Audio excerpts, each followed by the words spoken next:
I'm Maria Menounos, and you're tuned in to AfterBuzz TV, the ESPN of TV talk. Now, let the buzz begin.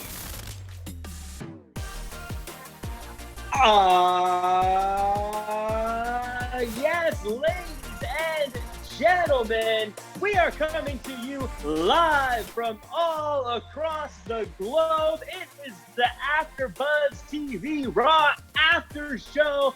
And before we get started with all of the crazy shenanigans that went down, let me introduce the amazing people I get to chat about wrestling with tonight.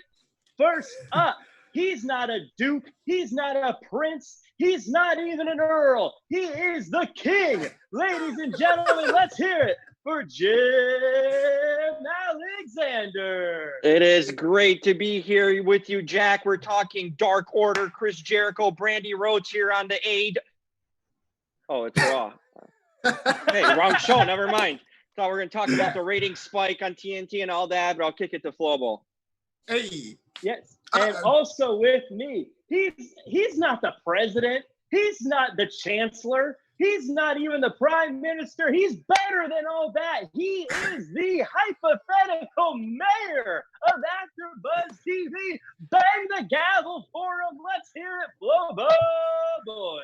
That's the one thing I miss, man, is I can't bang the gavel anymore. It hasn't had the same effect on a Zoom call. But thanks so much. So glad to be here with a guy who's not even a Duke of Earl and a guy who's not doing AEW. You guys together, we got to think of a name for us. We haven't figured that out yet, but we are. We will figure it out. Yeah. Yes. I'll tell you one in thing. The booth, always got to give a shout out to Rye Guy, keeping the sounds, keeping the video, keeping everything going smooth. Show yourself. Yes. Get your own FLBito.com. Guys, rocking the Flobito Tonight shirt, and I'm going to put a vote for Inferno Squad as your guys' nickname, but we'll see what happens. That's just a thought. Have an amazing show. No we throw fire. Squad. And I formed the head. I am the host tonight, ladies and gentlemen. I'm Jack Farmer, and we got a whole bunch of crazy things going on today. It's the go-home show before Money in the Bank for Team Raw, and we had a gauntlet match to replace Apollo Crews, who I don't know if he's really hurt.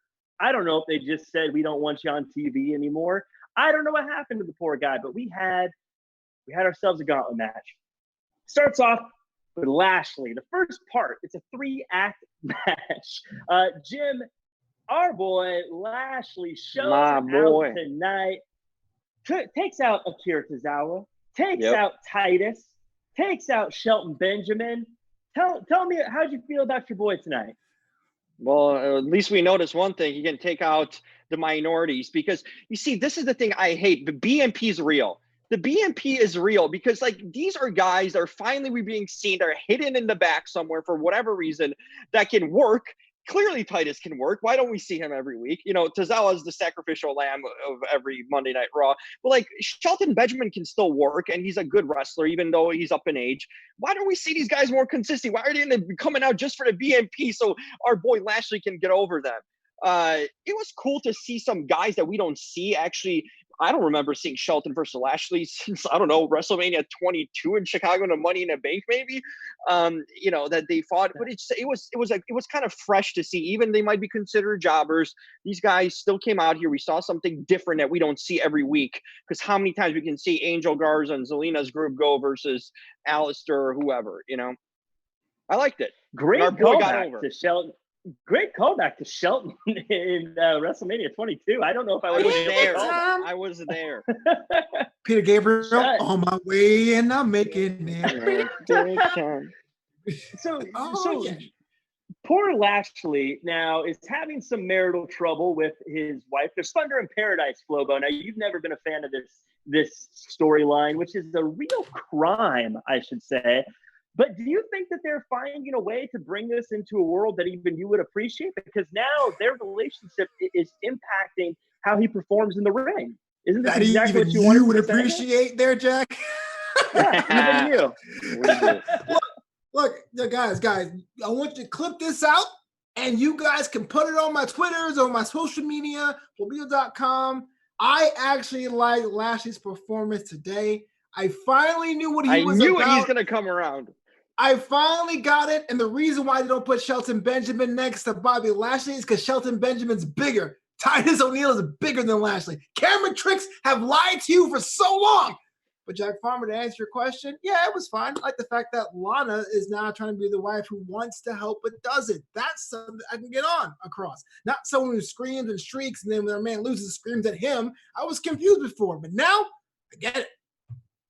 Yeah, I agree with you about the Shelton Benjamin thing. When they were in the ring together, I was thinking, why do we think that? I've always thought Shelton Benjamin was on the smaller side. Why do I feel that way, Jim? This guy's massive. Well, because he hasn't gotten over. The thing is, he gotten over his athleticism throughout his career, you know. But the guy is, come on, he wrestled with Brock Lesnar in college as a professional. I mean, they were like amateur, straight up champs, you know, back in Minnesota. So this guy is pretty big in every way you look. I mean, you look at he's beefed up, he's athletic as hell, you know. And for his age, what is he? He must be hitting 40, if not that, at this point. He might be over 40. But the guy is in great shape still, and. But yeah, Shelton Benjamin ain't a small guy. I think he made him look small when he was next to Charlie Haas, who is a small guy, and you kind of thought they both are small. But no, I just feel like that's a guy we kind of think of like, ooh, we didn't know Shelton Benjamin was small or big because we don't see him ever. That's the whole point, you know. Like, shout out to Jim Alexander with the deep cut. Like, yeah. That's hey, awesome. listen, quarantine. I can't get a haircut. I got a good full head of hair. All of you are jealous out there. Be jealous, people okay? Out there and my say Jim doesn't know are... anything about wrestling. He said people say Jim doesn't know about wrestling, but he mentioned both WrestleMania 22 and the Minnesota Stretching Crew in the same show. And we're 10 minutes in. That's right. Yeah, Jim. You know what? More importantly, though, Jim, you have the radar for star power. And I want to ask you this. I'm going to ask you about star power a few times today, so be ready. Perfect. First half of this match, we got Tozawa, we got Titus, we got Shelton. Before we get into everyone else, those three, do any of them have the star power that makes it worth bringing them back in a bigger role, or is this what they should be doing? Listen, Titus could have been a legit star back in the day. If you talk, you circle back maybe 7 years or so, you could have made Titus a major star. The guy has, he's a phenom. I mean, look at his look. His physique is just, he's Drew McIntyre in a sense, you know, in a lot of ways. Like physically, he looks the part, and he's charismatic too. They made Titus into a joke. I think this guy could have been a badass heel. If you made him into a heel, he could have been an ass-kicking heel that just ran through the roster. He could have been kind of a Drew McIntyre 7 years ago, in a sense, just a heel version without the goofiness. But the guy's got good charisma. He's a team guy. He allowed them to go for the goofy things. And he got labeled like that, you know, and that's how he got lost in the shuffle when he became a jobber. But a guy he's a Florida State guy. He played football in Florida State. So that tells you something. The guy's got athletic acumen, playing for one of the best college football franchises ever, right? Especially back in the day. You could have used him into something special, and now it's kind of a lost cause because we know what tightness is. We think of him tripping over running to the Rumble match. I think that killed it. And everyone else is a zero. I mean, well, Shelton Benjamin's past his prime, so you're not building anything. But Akira Tozawa, come on, nothing. Well, that's so puzzling because he's in the cruiserweight tournament on NXT, and he's like formidable on Wednesdays, but on Monday he forgets how to win. That's so odd for me to watch both shows and be like, Tozawa's great. Oh, he's lame, but he's great, but he's lame. Well, that brings me to a question then, Flobo. Is NXT developmental then? If people who can shine on NXT and then get destroyed on Monday? Yes. So I think it's a fair question. You just said guy shows out on Wednesday and gets blown out on Monday. It's a fair question. I think it's a great question. I should get an award. Stop putting yourself over. hey, we've had people putting themselves over on this show for a year already, okay? That might not appear anymore, but on these shows, I always tell the company line. I say NXT is a third brand, and there's some truth to that because it takes a lot to be on USA on Wednesday nights in 2 hours, and the top tier of the roster can go with anyone else on the planet. But NXT is still in Orlando or Winter Park, Florida, where the school is. So all the new talent comes through that system. I would like to think NXT is a third brand, i.e. merchandising and sales and content and all that. But yes, newer people who are more washed out, go to NXT and they work on their craft. Therefore, it is developmental. Although I hate agreeing with you, you are true in some respects. You talk about working on your craft, like the younger guys getting over, coming up. Humberto Carrillo comes in halfway through this match, and he's been gone for a little bit. I know you're a fan of Humberto. Flobo, is his shine starting to wear off a little bit here? Or is he was he just missing because of what's going on, and now he's going to come back full steam ahead? I don't want to say I'm quite a fan of Humberto. I think I defended him on the panel. It's like he has all the tools, but they made the point of bringing up Garza, which kind of made Humberto irrelevant. Now, I do think Humberto has, but he didn't prove it tonight. I do think Humberto does have better balance usually. But when it comes down to describe, let's say you don't know someone who doesn't watch wrestling anymore, you try to describe why I should root for Humberto over Garza, you can't do it. You can't do it. And it sucks to be him, but I would trade him to SmackDown or back to NXT or down NXT or whatever. How about 205 Live?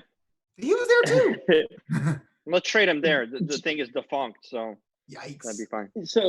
So Jim, we're big fans of Angel Garza. I'm a big fan of Austin Theory. I'm a fan of all the guys under Zelina Vega's tutelage. Is that the word? But they both lost to a guy who got beat down after the match. Are they going the way of like a Cedric Alexander or a Ricochet? Is their honeymoon already over? This was their boneyard match. They got buried. This is it. Every week, we're talking about the same thing. We see them for 3/4 of the show, and they lose all the time. If you're going to lose to this scrub who hasn't even been on TV, who they had no business of even bringing out because due to sheer kind of desperation needing for bodies to people go through, and he goes over both of them clean. I mean, in a sense, he went over clean over Angel Garza, which is I can't fathom that. Okay, it's absolutely unfathomable that this guy hasn't been seen. Who is, if you put them all together in a bunch, Carrillo is clearly on the outs. He's not even comparable to the level these guys are at. He's got no charisma, no personality. He's like a wrestler, generic, guy that comes out and jobs out in the mid-90s, and this guy's going over these guys we're getting every week heavy doses of. I can't buy Zelina's group anymore. I can only buy Zelina on her own or with someone else, and Angel Garza on his own. When it comes, or even Theory on his own, them as a package, you were coming up with names for them. They don't deserve a name because they just keep on losing. And fool me once, shame on me. Fool me twice, shame on you. Won't fool me 4, 5, 6 times. I'm done with them because they're not getting wins, and they're jobbers in a sense. Glorified jobbers. I disagree, man. Look, today's match was set up AJ Styles. He has to be the face. You have a guy. Why can't Angel go over? Why can't you have Angel versus him or Theory versus him? Why would you want Angel to tap? That'd be even worse to have AJ Styles, who's literally underground, come up and beat Angel Garza. No, absolutely not. You got Humberto Carrillo. They know the talent so much, whatever. You haven't seen him in weeks. He gets a win. He needs to win more. So next week you can say, Humberto was so close to going to Money in the Bank. And Zelina's going to have time. And also Theory's going to have time. They can beat someone up the next 2 weeks. You'll forget about what happened tonight. No. So I don't know what your pattern is. I can't forget about the losses every week. How am I going to forget about they're losing every week? When was the last time? I just can't think of every week them losing to either Alistair, Drew, whatever the combination. They're just there to put over other talent. They're not getting over. It is an interesting point. What was their biggest win? What's their biggest, anyone in the past month, what was their biggest in-ring win? Well, it's hard because for them, I think it was Cedric and Ricochet. But look, the roster's decimated on both brands. So we talked about this on NXT Wednesday, Jim, of who's over, who's on top. We don't know. We don't know who's on the board. We know who's coming to work. We know who's opting out of work. So it's hard to say. All these matches are always one-offs. That's why when you're being given so much screen time everywhere, where you're telling me they're going to be at least on 3/4 of the show, and you're losing, what does that tell you then? You're such a featured talent, but you can't put them over. So to me, they're just literally glorified enhancement talent that can talk, that has charisma and personality, but their still purpose is to get over the bigger guys. But it's fine. If you get over maybe Drew, I can understand. You get over Alistair, someone they want to push, I can do it. I can't understand them pushing Carrillo over both of them. That's just uncalled for, especially a guy that has not been around for at least a month or two, that we haven't seen, that's been tossed to the back. Okay, and he comes out of nowhere and takes these guys, pins them clean. Come on, man. No. One match is not a push, but I don't want to go too far, but one match is not a push. Umberto could lose next week, like Ricochet and Cedric, and the push could be over. Their loss means more. Their losses mean more than Carrillo's wins. Not tonight. No one cares about the Money in Bank last chance gauntlet match. AJ Styles come back and he's going to the match. That's the story. Lashley getting thrown out for being a duty head means nothing. That's my boy. Watch out how you talk about him. Whatever. The ref was being weak. I was trashing the ref. Was doo-doo head. Yeah, I was talking about the ref being a doo-doo head, but whatever. Okay. But no, I mean, I gotta side with Jim on this. I mean, I'll be honest, I'd take it a little bit personally if I was these guys who were there every single week doing double, triple duty. They worked a lot during this time, and then to have someone who wasn't around show up and suddenly take the spot. I guess it'd be like us hosts if we were here during this whole time, and then someone showed up after skipping a bunch of episodes and then suddenly taking a lead role or something. Austin Theory went to Mania. Happen all the time. Austin Theory went to Mania. Just so you know. Austin Theory. That's different, I think, because that's clearly you need a spot. This is systematic. This is every week. This is a different ball game. But I think we should move on. You had mentioned AJ Styles came back. I agree. This was sort of his moment. I'm curious though, because there was no crowd, and as you alluded to, you can't tell if people are over or not. I want to ask you guys: did you cheer when he came out when his music hit, or did you boo? Do you think if there was an audience in that arena, how do you think they would have reacted? Because personally, I know he's supposed to be a villain here. I would have cheered. I was super excited to see him back. I think this is a trouble with the roster balance because you're in need of heels, right? I think you have more kind of faces on this roster right now than heels. And I think ideally it would have been probably good restart or refresh for him to come back as a face. He could pull it off because you don't have Anderson and Gallows anymore. So you kind of have a clean slate. But they're forced to go heel, which is fine. He's done that role well. I mean, AJ Styles is a stud. Any way you put it, face or heel. I just think he's a necessity right now. Necessity that someone that's willing to work, someone that's a legitimate star that should appear in, because we don't have many of those besides Seth and Drew, and someone that can be a legitimate top end heel right next to Seth Rollins. So I think it was the right call to bring him back as a heel. AJ's so flexible, man. You can turn him face or heel whenever you want. I think this is the right move for right now because it would have been too weird. We haven't been removed for that long from the Boneyard match for him to come back as a face that quick. I think you would need more time off for him to come back than people. If there was a crowd, they would have been jacked up right now. It's like, oh, we just saw you at WrestleMania. You're still a heel in our mind. So they did a fine job. Flobo, do you think that being buried alive by the Undertaker in a Boneyard match, do you think AJ, especially now that the OC's gone, do you think AJ should have changed him? Should he come back? Not like a radically different AJ, but kind of like Seth Rollins' character evolved over the past few months. Different people evolved. Do you think there should have been a character evolution after that instead of just came back as same old AJ? It looked that way aesthetically, and it's hard to tell with this promo because basically you have to explain, no, I'm alive, honestly, guys, hey! But it could be that other time. I remember when he moved to Raw the first time, it was never rest, never rust, and he was technically a face, but he had a very heel edge to him. AJ still has some growth as far as like what his heel character could be, especially when having a crowd. He can really go hard in his promos, but I think his changes are going to be subtle. It won't be like that Bray Wyatt, Matt Hardy match when Bray gets changed but then disappears and they tag together. I think they might find some things that actually stick this time. So after this, of course, AJ cut a promo, said he wasn't a zombie, which I thought was fun. Then we had a few backstage promos. Rey Mysterio quickly had to make sure he got in that his career is closer to the end than it was to the beginning. So just as a reminder, in case you guys forgot. But Aleister Black had a promo, and I personally thought that this was absolutely perfect. It was short, it was sweet, it had to do with AJ. It talked about how he was buried before, but he'll bury him deeper. Very few times does the backstage pre-recorded interview work that well. Jim, do you think he nailed it, or am I crazy? Of course he nailed it. He did the double switch by saying he hopes someone prays for AJ. That's a very interesting psychological twist there, coming from a guy that's apparently got a gimmick of a Satan worshiper or whatever it is, telling someone to pray for another guy. That's pretty clever and smart writing right there. But he looked cool. I liked his outfit. His outfit match kind of is, we haven't seen him in that outfit too, that he had kind of worn today. I feel like the gimmick is coming alive. They need to tweak it more and kind of embrace it more. Have him go full blown with it, because I think he's now a tweener. He's kind of playing. He's a perfect heel, man. Alistair needs to be a heel with his gimmick, okay? But I think we're starting to see a setup for it slowly with the way he's talking, the way he's dressing too. I think you're starting to see a heel turn because as a face, it just doesn't work. Who's rooting for Satan? Hey, no. It's like you don't root for that crap. Well, we are booing the Messiah on Monday nights. Well, yeah. Jack? Oh my gosh, Jack! What? And they're cheering for a Satanist. So there you go. Wow.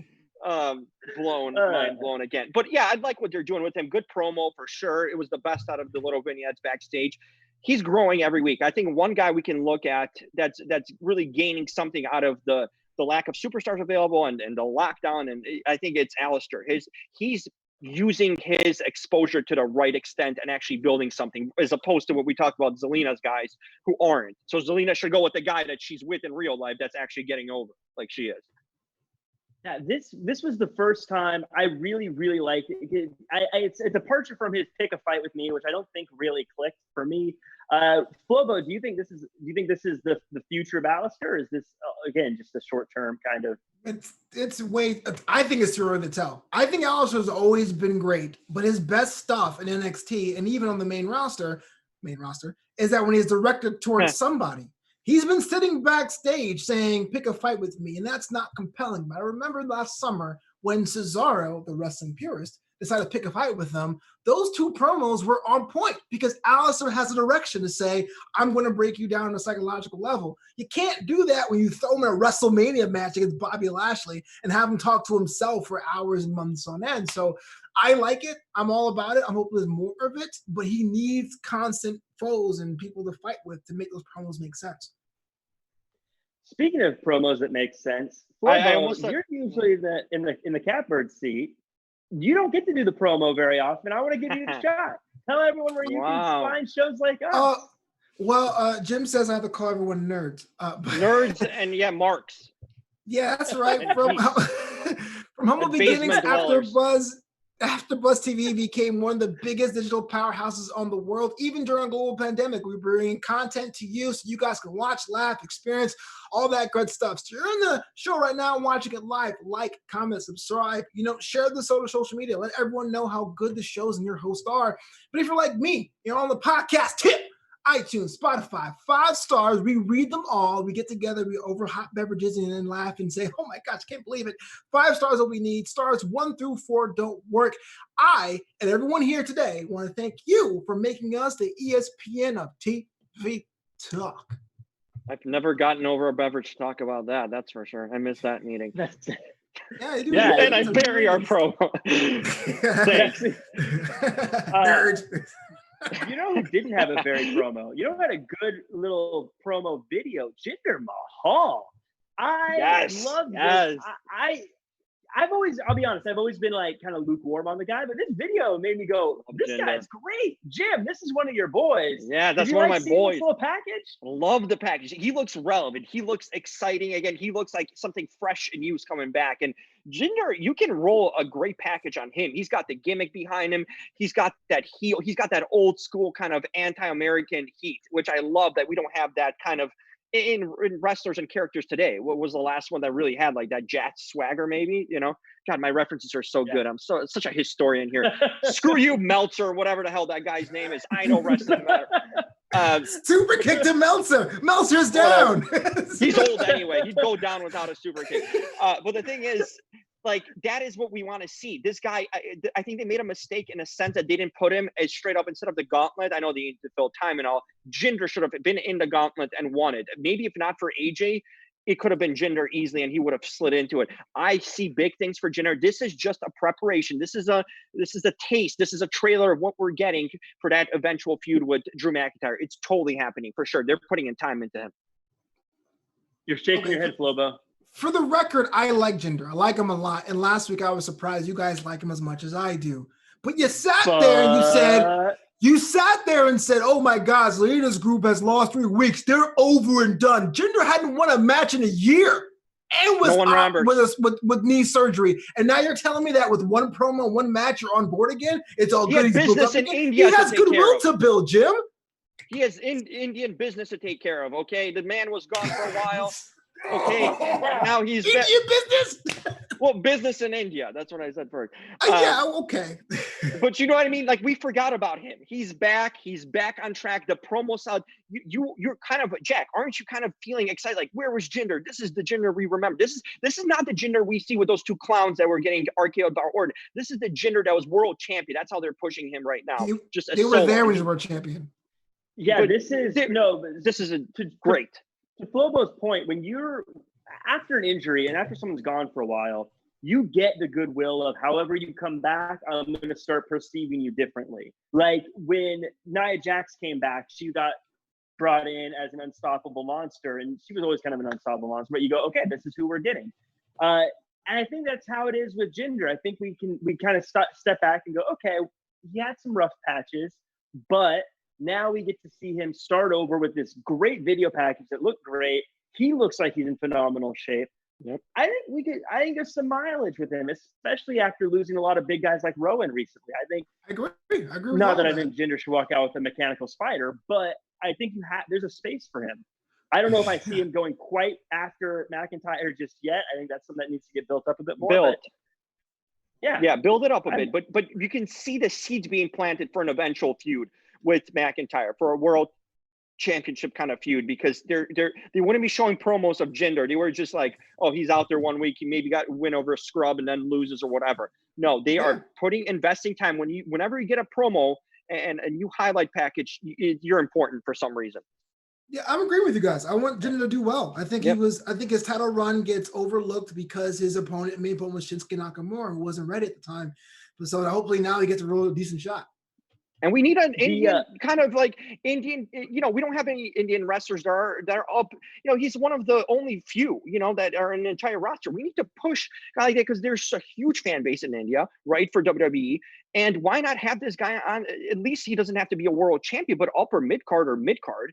I mean, there's no reason. He's got the look, he's got the mic skill, he's got a character, and he's diverse, man. Why not bring this guy to the forefront?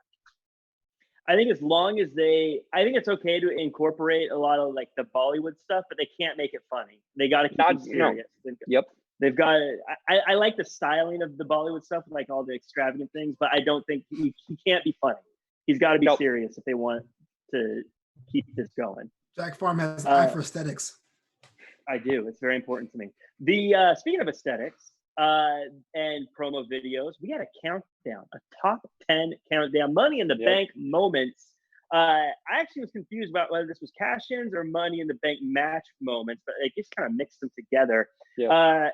Eagle-eyed Jim caught something that we were chatting about before this, and that was the number one spot. Seth Rollins comes out, cashes in a WrestleMania, stomps Brock Lesnar, and that was it? What happened he there, holds the Jim? title. That's what happened. Hey, listen, you guys can listen to that Metzer fool, but I'm the wrestling historian. I remember that match. He pinned Roman Reigns, okay, not Brock Lesnar. Brock Lesnar got a curb stomp, but then it was Roman who took the fall, right? And then Seth Rollins. But we don't get to see because Roman doesn't exist in this universe anymore. How times have quickly changed. The golden child of WB being cut out of a top promo that you're promoting throughout the show, the number one moment, and you're skipping over. Curb stomp didn't matter because that didn't win the match. But the moment, it's too glaring of a omission, a cutout, for them to just skip over that. Curb stomp, bam, he's holding a title. Where was Roman in all this? Oh, he's also not on Make-A-Wish, right? He's not appearing on that video anymore too. Why not? The guy's granting wishes. He's had leukemia. That's a perfect guy to be your ambassador for Make-A-Wish Foundation, along with Cena, someone who's been through, and Roman does a lot of charity work.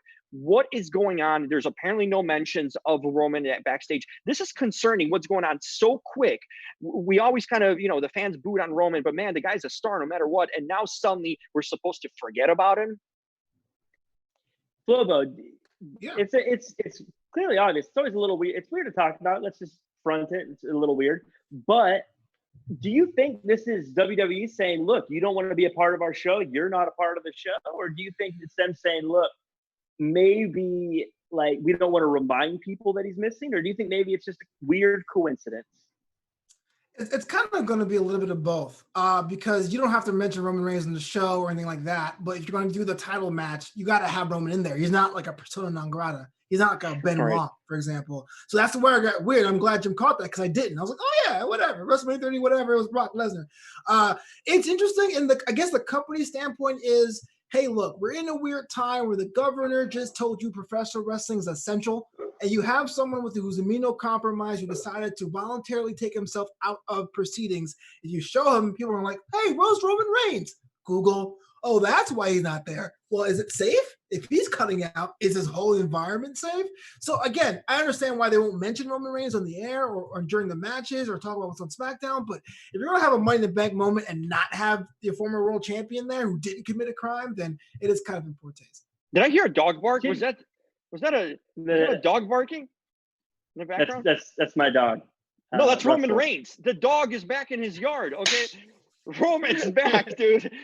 He's not appearing on WWE TV, but he is appearing at Jack's house currently.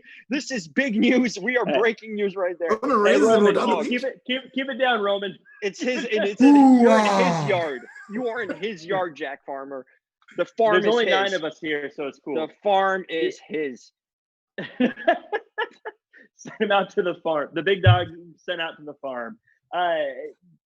Yeah, it's a weird thing. It's a weird time. It's weird that they're cutting them out, but I'm sure they have a reason for it. But the big thing here is Seth Rollins stomping Brock Lesnar, who just lost the title to Drew McIntyre. Seth Rollins had a cool promo with Charlie. I think Seth Rollins can act. I mean, I don't know anything about acting, but I feel like he believes his character. So much so that even though he had a dripping wet chest, he put a jacket on with no shirt. Got to be disgusting inside that jacket. We've said before, Seth Rollins' direction is cool. We like where he's going with this. The big thing here was Buddy Murphy. Buddy Murphy coming out and having a match. A few things during his promo. Buddy Murphy said that someday he wants to eclipse old Seth Rollins. Do we think is this a tease, Jim? Is he teasing that he might be splitting away from the Messiah? Well, if you guys watch every week, and I know of you many loyal nerds do, you would hear. I'm not telling you. I'm giving you spoilers every week of what's going to happen ahead. I don't have any inside sources or anything. I am the source. Apparently, storylines are written out of my mouth. Because he is turning on Seth Rollins. I called it last week. This promo just laid it out perfectly. Because if he wasn't, there would be no mention of that. Whenever you see a little bit of instability, there's something coming around the corner. And with him mentioning, well, I'm not currently at Seth's level, but I want to be better than him. Oh, Seth might beat Drew McIntyre, but I know I will. That's ruffing feathers right there with Rollins. And I think it's exposing the jealousy. And then he loses clean, which we're going to go into that. I think this is all starting to turn for Seth Rollins next feud versus Buddy Murphy. And Buddy's going to screw him at Money in the Bank. Flobo, I have a follow-up for you. And then, Jim, you're going to respond to it. But look, and Raw's had a history of promoting some guys. Again, I use Cedric Alexander as the example. Cat in the background. And then they sort of dip back down a little bit. Is Buddy Murphy going to be a star, or is this just a short-term thing? No, he won't be. He won't be. And it's not even his fault because, like most people on the roster, he has all the tools. Wherever these tools magically up, all of them? Buddy Murphy has it. He has all of them. He has his decent size for his frame, and he can go, and he talks pretty well on the microphone, and it's just Murphy now. But the great turns I can think of in wrestling really need the other person for it to work. Like, if you could imagine if Shawn Michaels turned on The Miz, it wouldn't be the same thing as Martin Jannetty. You know what I'm saying? So you got Buddy Murphy, he's going to turn on Seth Rollins, but Seth Rollins is a guy that's been floating to the mid-card and upper card that it might eclipse the actual turn. And in 2 months, Buddy Murphy might be the Jannetty. He might disappear. He might be the guy you see on main event. He needs a good follow-up after Seth to cement him as somebody on the roster who's there to play, because anyone can have one feud, to be honest with you. He needs to go over Seth. Jim, it's simple as that. Then what? Then he's bona fide. I think if he goes over Seth clean, No, up mid card. Mid card's fine for him if he's in a mid card, consistent, like legitimate mid card, not lower mid card, mid to upper mid card, where you could conceivably see him competing for the WWE Championship at some point, or not. You see him kind of at upper level. That would be a good spot because he's on the fence right now. This guy could go straight to the bottom and be jobbing out, and come. In a couple months, or he could be a consistent mainstay in the middle of the card. Okay, so this is a crucial moment for him. They need to book him right. They need to let him go over Seth cleanly, and then I think he's going to gain some momentum as a face. I think him turning as a face, going over Seth, will help him at least level out in the mid card. I don't think Seth Rollins is Cena. I don't think he's Taker. I don't think he's a Rock. I don't think Seth Rollins has that kind of juice to make a star quite yet, because we're all tired of Seth. He's the Monday Night Messiah, but that didn't really stick because of the whole AOP breaking up and this pandemic thing. Buddy Murphy going, he'll have his match, but he'll be wandering aimlessly like a Liv Morgan. Huh? Hey, whoa. First of all, and I also want to famously like Liv Morgan. Hey, we're gonna get to Liv Morgan in a second. Yes, absolutely. First, I want to talk about the VIP lounge with MVP. Brought out the Raw Women's Money in the Bank contenders. We had Nia Jax, Asuka, and Shayna Baszler. I'm going to double down on something I said before. I don't see much character in Nia Jax other than she's big. I mean, I saw Shayna Baszler kind of like lounging in her couch. You see Asuka like acting and being crazy. Nia Jax just kind of walked down and sat with her hands in her lap. Like, am I crazy? Like here, I don't see it outside of her size.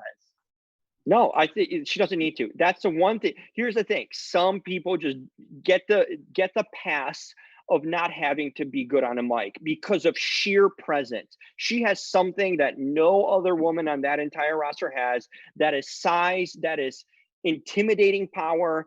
That is just the presence that she is. So she doesn't need to talk. I mean, eventually that might stop her from getting to a certain point. And hopefully she doesn't start doing gimmicky and comedic things, because I don't think that's going to help her career. She's Big Show in a sense. Big Show's got a lot of personality. He's developed it over years. But Big Show early days, Paul White, or, we're talking WCW days, the Giant. God, I'm so good with my history. The thing is, like, he didn't need to be over. And the thing, I'm patting my big shoulders.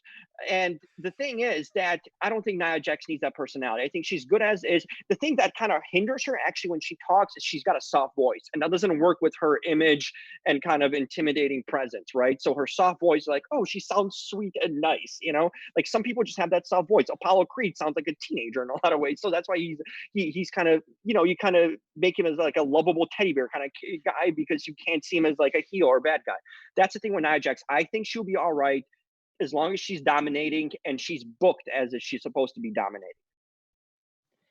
Flobo, did the other two make up for getting beaten up by Nia Jax this week?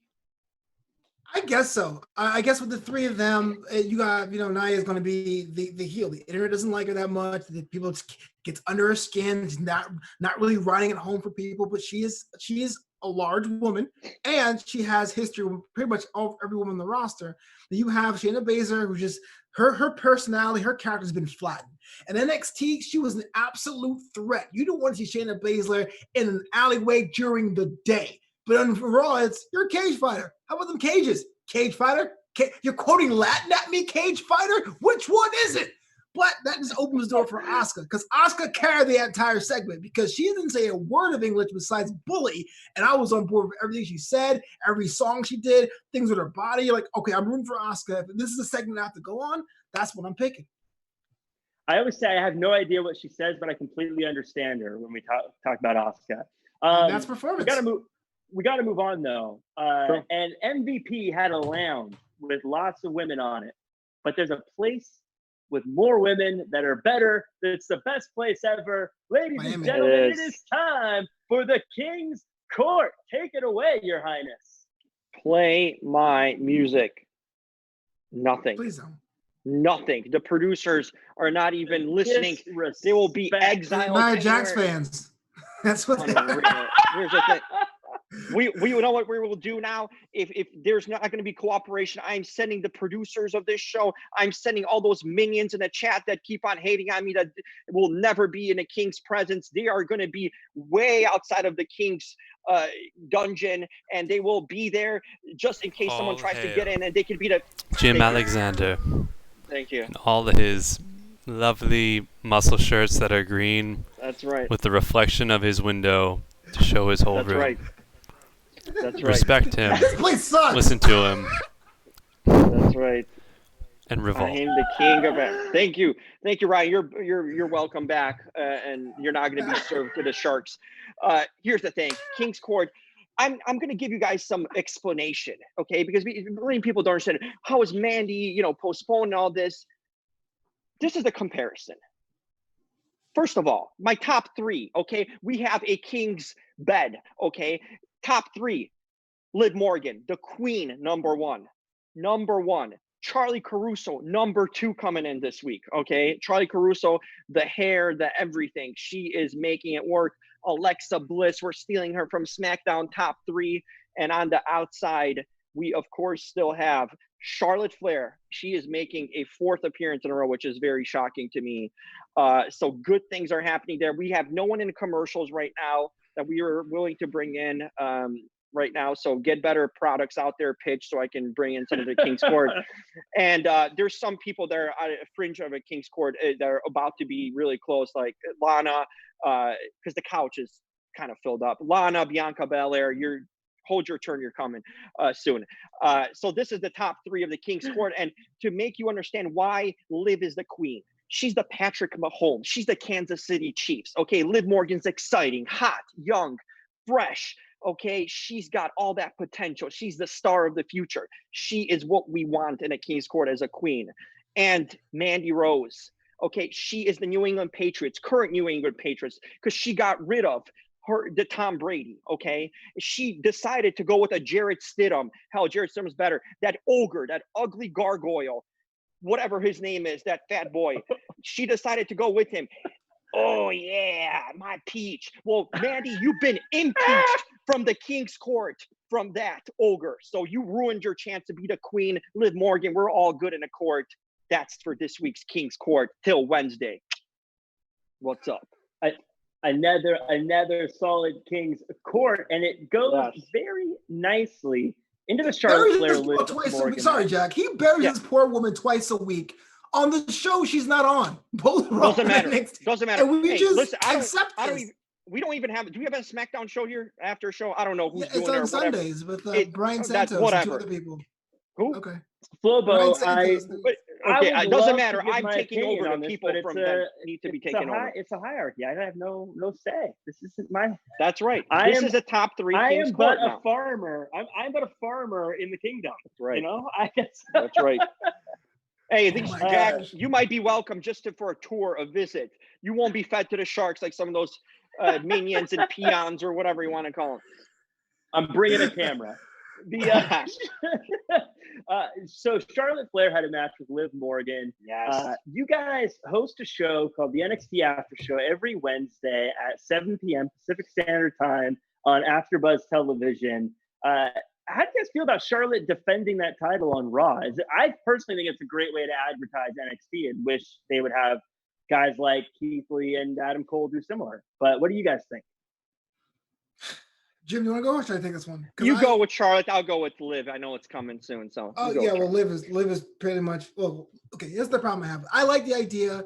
You're cross-pollinating. Charlotte Flair is a talent. You can get her on more shows all you want, but it's a weird double-hand sword because at one point on Monday night, you're advertising that Charlotte Flair is the NXT Women's Champion. She's taking on all comers, but then on Wednesday she runs roughshod on the roster. Mia Yim on last week's NXT looked like an absolute amateur against Charlotte Flair. But on Raw, Liv Morgan goes 10 minutes with Charlotte Flair? Are you kidding me? What are you trying to tell me? What is the true hierarchy there? And if we keep doing this with Charlotte because you don't want to make her look weak, you're making everyone else look weak around her. And the strongest thing about wrestling in WWE right now is the women's division NXT, and that's getting messed up. And that's a problem. Ask me about Charlotte. Ask me about Liv Morgan, Jack. Jim, tell me all about Liv Morgan.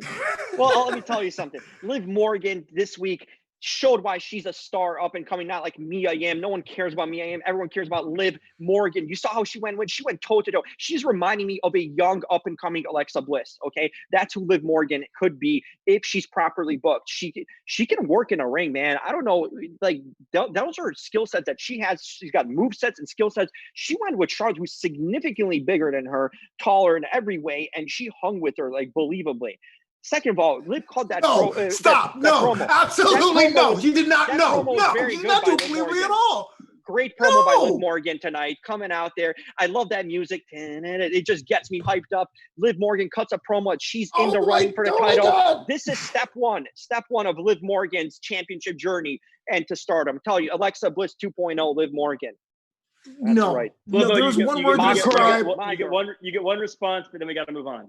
Okay, one word to describe tonight's match was outclassed. It was outclassed in character, in ring, and positioning by Charlotte Flair. Absolutely. And Charlotte Flair didn't call her matches. Listen, the last time Liv Morgan faced Charlotte, she got beat so bad to change her character. I think it happened again tonight. All right, so we gotta keep rattle some things off because I want to get to predictions. But first, Shane Thorne and Brandon Fink, my boys. Those are your boys. Yeah. They came out and they showed Cedric Alexander and Ricochet what tag team wrestling is all about. Others doubted, but I saw that bleached blonde hair on Shane Thorne, and I knew we had a tag team. A tag team. Yeah, well, yeah, that's what they are. A tag team. Hey, your tag team of the week, right, Flobo?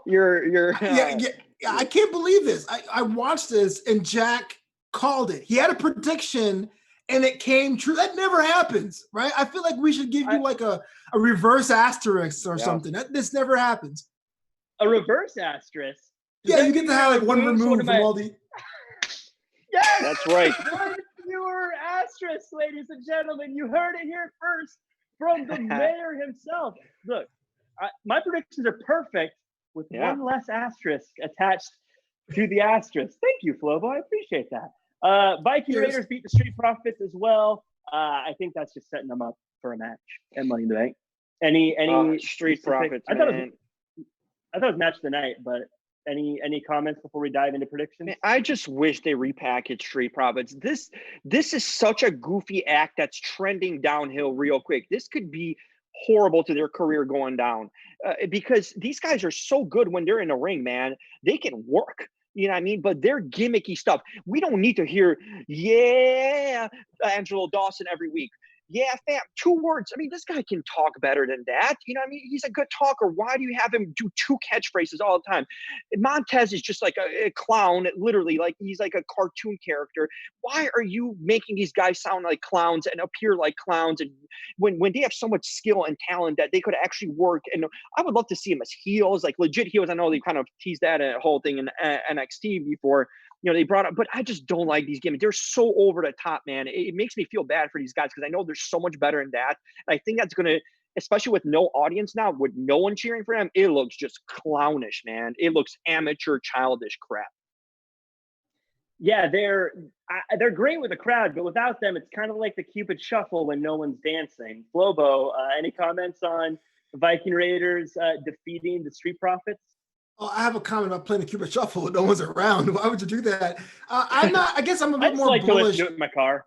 Yeah, do the dance. I'm a bit more bullish on the Street Profits. Yeah, their characters a little bit over the top, but it doesn't really bother me as much if you look at the rest of the tag team division. You kind of need one to stick out for the younger kids, and they're fine. They have a good team chemistry, and it worked for them. The Viking Raiders, I'm a bit confused about because I think now for sure I'm supposed to forget about they were in a car eating turkey legs 2 weeks ago, but now they're back to being Vikings. But then they were downward trending, but they beat the Raw tag champs. Like, I don't know what there is, and like I was saying this on Twitter, if I was a Phantom GM, I would definitely ship them over to SmackDown for either like the Usos or something like that if they're healthy, you know, because I don't see where else I will put them. You trade them for Heavy Machinery and you run the old breakup angle with Mandy and Otis. But the worst writing I've seen in a long time. Best writing. Speaking of bad writing, let's do a prediction segment, right? Yes. let's go ahead and we'll start from the bottom of the card. And now, your AfterBuzz Let's TV do men's Money in the Bank match. Daniel Bryan, Aleister Black, Rey Mysterio, King Corbin, Otis, and AJ Styles. Flobo, first, let's start with you. Who do you think's going to win, and who do you want to win? Because those are. I want Aleister to win because I mean the Money in the Bank is the new King of the Ring. That should propel someone to the main event. But who's going to win is AJ Styles because here's somebody who came from basically zero, being buried, and now he'd be an immediate threat because he can beat you by calf crusher or foot on the forearm. I'm going with AJ might actually win it. Come on. Jim Alexander. My boy, Baron Corbin is who I want to win. And who's going to win? Baron Corbin. Tell you why. AJ doesn't need the Money in the Bank to be over. He's already a main event star as is. Daniel Bryan has been jobbing to everyone. He's putting over talent. He's at the end of his run. He's even mentioned that himself. Aleister's the biggest threat to take it because I don't see that ogre gargoyle winning it for sure. He has no chance. And then who else even have? I mean, we're already forgetting who else is from the Raw side. Rey Mysterio, Aleister Black, Rey Mysterio, no chance. The only one that would make sense would be Aleister and Baron Corbin. These are the guys that need that push, that need that finally one more step to get that thing that can transform their careers. I think it's my boy's turn. I really do. I believe it wholeheartedly. My boy is taking it this Sunday. The one reason I love everything about King Corbin winning it, I think it fits his character. I think he'd be a great person to have it. But the only thing holding back is he's on SmackDown, and I want someone from Raw to win it. That's the only thing holding me back. But here's the thing: you can win a title on SmackDown easier too. Look at the thing here, because Raw, you're not going through Drew McIntyre. No one's getting that title off of him for the next 5 months. Okay, no chance. On SmackDown, I mean, next time I see Braun Strowman, he might eat the mic. He holds it so close to his mouth, he can't talk. He can't put over a world title in a long-term thing. So for me, that's the easiest title to actually get would be the SmackDown one, more easier than Raw. You know, I like a lot of these. I like Aleister. I like King Corbin. I'm going to say I think and I want AJ Styles to win it because AJ Styles is great, and I like seeing greatness continue to be great. I want to see more greatness from AJ Styles. Let's go to the women's Money in the Bank. We got Asuka, Shayna Baszler, Nia Jax, Dana Brooke, Lacey Evans, and Carmella. Jim, you take it first. Who's walking away with it this time? And who do you want to win versus? I would love for Lacey Evans to win it. I think she's just the closest to a star that they have right now at the moment without needing to push. Her push has been halted many times and buried. She was so close to being an immediate star. She needs this the most, and I think she could do the most with it. I don't think she's going to win it. I am pretty certain it's going to be. You know what? It could be actually. I'm split and Shayna Baszler and Nia. I think there's a case to be. Point is, someone from Raw is going to win it. It's either Nia or Shayna. I'm leaning towards Shayna because I think that's what they're going to do. She's their star that they've been promoting that way. But man, if it was Lacey Evans, I think I could change and take that title off of Bayley, who can't get over for her life. Lobo, the shots fired. Yeah, Jim's absolutely wrong about Bayley, but I think Lacey is the one I want to win as well, and I do think they're going to give this Shayna because I think Nia is getting pushed now to be the immediate threat for Becky, and so you always have the ghost of Shayna being like, "I got you," or the tease of her coming out to the ring, which is getting beat up and stuff. Yeah, I think Shayna Baszler is the scariest with the briefcase. I could see her doing the thing where she beats someone down completely, but then doesn't cash in just to punk them. I think that would be really fun. And I don't see the SmackDown side winning because I don't see any of them as being very believable at this point, frankly. WWE Championship, Drew McIntyre versus Seth Rollins. I am going to wager we have the same answer across the board on this one. But Jim, no question. Your boy's in this match. You go ahead and start it off. Oh, no question. Drew McIntyre is going to win cleanly with his finisher. The only question here is I think that Murphy's going to come in and somehow screw Rollins. When Rollins is apparently close to winning or trying to cheat somehow, Murphy's going to screw him. And then he's going to get kicked to the face for a 1-2-3 pin, and Seth goes down. Agreed. Lobo, how about you? Drew McIntyre. I'm not sure about Buddy Murphy quite yet, but I do think that Drew goes over Seth Rollins. Yep. Has to. Drew McIntyre could. I want him to win. He should win. He will win. I definitely think there's going to be something that happens at the end, though, whether it's Buddy Murphy turning, something happening, because he keeps Seth keeps saying he's doing something bigger and he's going to sacrifice himself. There's something to this. I think something's going to play out really, really big time there. WWE Champions or Universal Championship, Braun Strowman, Bray Wyatt. I'll take it first. I think Braun Strowman retains because they're saying Bray Wyatt and not the Fiend. And I think that's going to be the rub there, is that he's not beating the Fiend, he's beating Bray Wyatt. Yeah, well, I think he needs Bray Wyatt should win, and he will win because Braun Strowman as a champion is a train wreck. The guy, he needs to get on the mic, and he can't just, it's painful. It's cringe listening to him on the mic and just trying to cut promos. He was literally a transitional fill-in champion just for the time being, just to give someone a breather, just to give one pay-per-view of a hold here between that. They wanted to keep it on Goldberg. Okay, they were really trying to get it on Goldberg till Goldberg said no. So I think they're just giving it as fast as possible to Bray and end this. This is not a good run for Braun Strowman. I think that Braun could be transitional, like you were saying, but especially now the promos with Bray, I don't think the promos were that bad. And no, it's the best feud he has because it's a built-in history, and then Bray Wyatt can carry it. But he's got nothing. Who would you care about Braun feuding with? That would matter. Not at all. He's boring.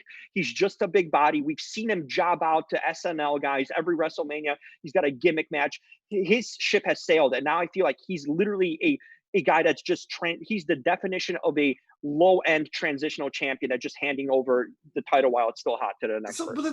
Okay, I agree with you on some levels, but the only counterpoint is this. If I'm programming wrap it up soon. With no one in the audience, I'm thinking, okay, if I have Bray Wyatt as the champion, that's one thing. I have this giant dude for kids as your champion. Bray Wyatt can attack someone else. That's 2 segments already filled. Sorry about that, Jack. Yeah, no problem. Sucks as a champion. Speaking of transitional champions, SmackDown Women's Champion Bayley versus Tamina. Flobo, I know you probably want Bayley to win here, right? Or am I crazy? Jim, how Bayley, about you? Sorry. Why am I even talking about this? No, I don't want to talk about it. This is the most irrelevant match in a history I think I've ever seen on a pay-per-view. Who cares? I do think that Bayley does win, but Sasha teases the turn some more, so that's important. Great. I want Tamina to win. I want Tamina to win. I guess. I think it'd be interesting. But yeah, we'll see. Actually, I think because Bayley Sasha is probably going to happen, and that can happen with or without a title. But SmackDown Tag Team Championship, New Day, Forgotten Sons, The Miz and John Morrison, and Lucha House Party. Flobo, who's winning this one? Man, I was going to say the Forgotten Sons, but they won last week on SmackDown, which means New Day will probably retain if you're doing 50-50 booking. Look, here's the last chance to have with those guys. If they don't get the title soon, they're going to be a joke on all 2 brands. So I would Hell no. too. 8 times from New Day, they can lose it again. It's not a big deal, but they got to give it to them. I would. I've been a fan of Forgotten Sons. They're finally getting their chance. They belonged on the main roster. I think I would love to see him win, but it's just too close from the last title switch that we just saw a couple weeks ago for New Day. So they're going to retain. I still don't understand why Morrison and Miz got those titles taken off them. Didn't make sense. They were great as champions. They're entertaining, fun. New Day, we've seen the same old story. I just didn't agree with that booking, but they're going to retain because it'd be silly to take him off of them 2 weeks later. Yeah, it's unfortunate. I'm a huge Forgotten Sons fan. I think they have a cool look. I think they wrestle well. You know what? Even though everything I agree with what you just said, Jim, I'm still going to say Forgotten Sons. Yeah, I hope so. For it. New Day's transitional. Yeah. And then, so I don't know if these were announced, but we'll just say them. Raw Tag Team Championship, Street Profits versus Viking Raiders. I have a feeling it's going to happen. And I'll take it. I think Viking Raiders win. I don't know. Wow. I love Street Profits. I don't think they work in an empty arena, though. What do you guys think? They don't, but they are going to retain because then it's just going to be catastrophic for them to even drop the titles this quick. What do you have of them then? They have no one to pander to. They have no titles on them. It just makes them look weak and even worse concerning their gimmick that already is. But they'll retain. They probably should win. They'll retain because they have the whole story of the Viking Raiders have Street Profits number, so now they'll probably win on Sunday. Yep. And then when I Googled the matches, they had another potential match. IC title, Sami Zayn versus Drew Gulak. I don't know if that's been announced or anything, but it was on the website, CBS. So I feel like Sami Zayn retains here because I don't even know if this is actually happening. So okay. Sami Zayn is dropping it 100%.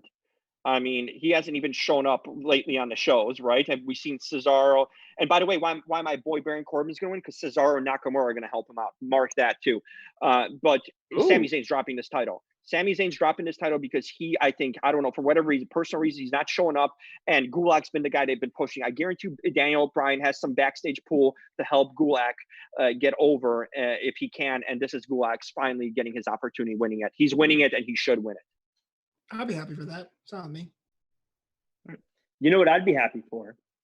I'd be happy if we shared with everyone where they can find us online after this. But you want another King's Court. Okay. Well, Jim, why don't you let everyone know where they can find you? Listen, you know where to find me. Add the Jim Alexander. I just knocked this thing from excitement. Add Jim Alexander on social media, realtalker.com. Subscribe on the YouTube page of Real Talker. Always great content. I have a Patreon page now, man. Thanks to Flobo.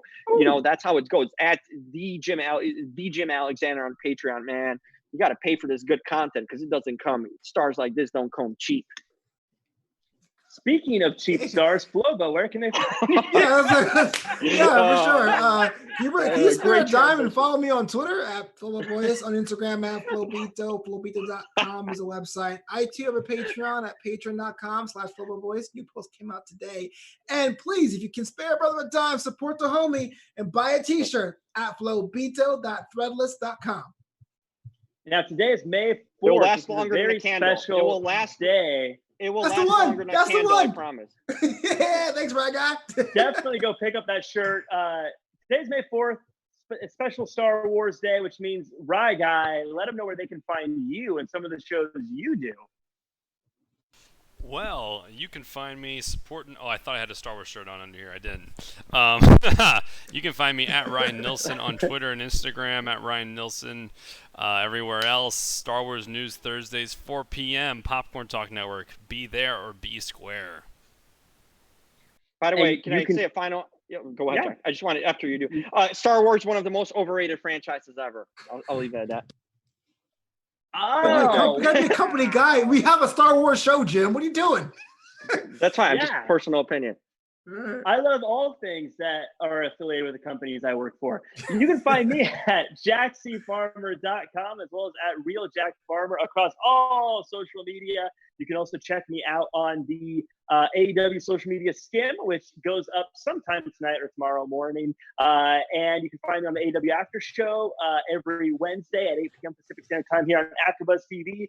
Flobo and I do a little chatting every Thursday afternoon with some wrestling stuff. So send in your questions. We like to always chat about what you guys are asking us. I think that's it for us, guys. I think that's a show. Well done. Good show, everyone. Shake hands. Shake hands. Good job. So, sanitize. Ladies and gentlemen, until next time, do your best and be yourself. Our founder, Keven Undergaro, and me, Maria Menounos, would like to thank you for tuning in to AfterBuzz TV. Remember, we're not just the first, we're the biggest in the world, and we're the only destination for all your favorite TV shows. Whatever you crave, we've got it. So go to AfterBuzzTV.com and check out our lineup.